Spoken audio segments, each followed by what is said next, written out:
a homemade way to clean your shower that removes limescale like an expensive store-bought cleaner. I've been using it for over 30 years.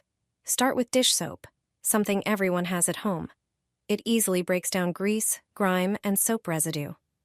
Measure about 10 fluid ounces of dish soap and pour it into a bowl. Add 1 tablespoon of toothpaste. It contains gentle but effective microabrasives that help remove buildup and add shine.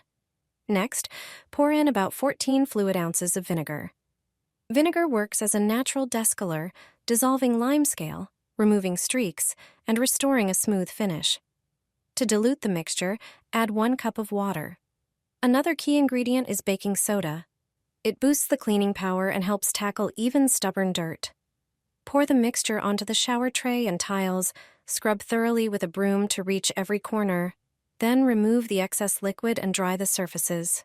The result is a sparkling clean shower with limescale gone, just like after using an expensive product.